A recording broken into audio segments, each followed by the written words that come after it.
Estado começa a intervir aqui de maneira mais pesada. Mas há de se perceber, e é um pouco do que eu queria falar, um pouco do que eu queria mostrar, como que a questão do centro da cidade, como que tudo tem acontecido no centro da cidade hoje, como que essas questões podem ser tratadas não só no âmbito da higienização e da especulação imobiliária, mas também como que dá para a gente inserir essa problemática dentro de uma máquina mais complexa que, claro, leva a morte em conta. E para ir fechando, né, para essa população que muito comumente só teve oferecida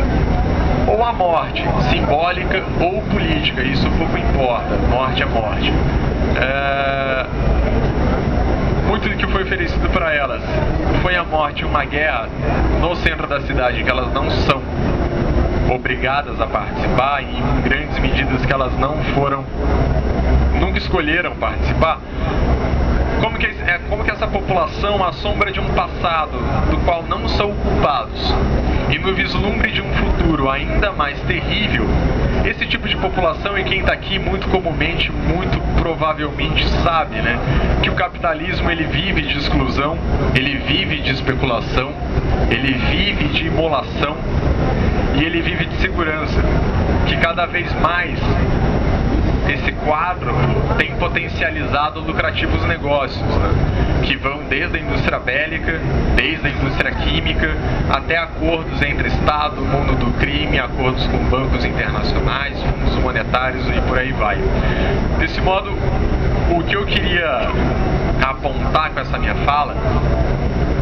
é como que dá para tratar essa questão do centro, como que dá para a gente avançar na discussão da gentrificação,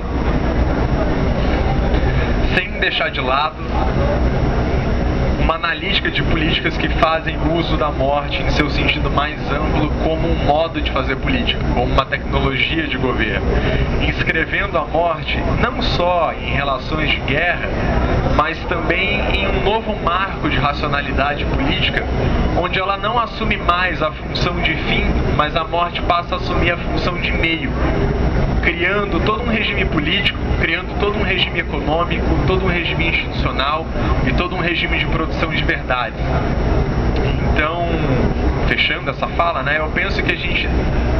pode e deve se preocupar mais com as práticas de morte dentro da nossa sociedade, e de maneira particular nas periferias e nos centros das grandes cidades, que respondem, onde a morte responde,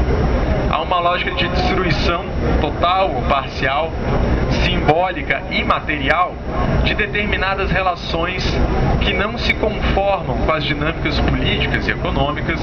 e também há uma lógica de reorganização dessas relações em um novo modelo de funcionalidade que reinscreve fazer morrer e deixar morrer enquanto modos de fazer política. Então a morte de alguém na rua não pode mais ser entendida como um acidente, como uma eventualidade. A morte de alguém na rua é fruto de uma política. Isso tem que ser tomado já como um princípio e não mais como um acaso. E nesse sentido eu vou fechar aqui essa apresentação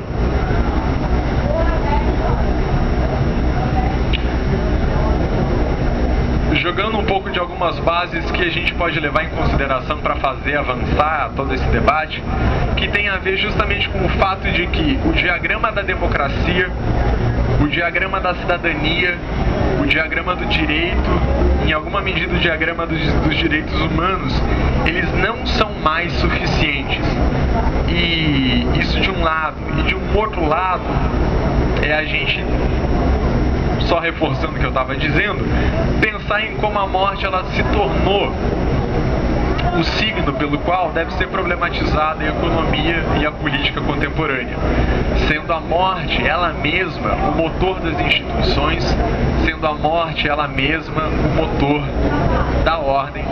e sendo a morte ela mesma, na menor das suas engrenagens, a cifra mesma da vida dos outros.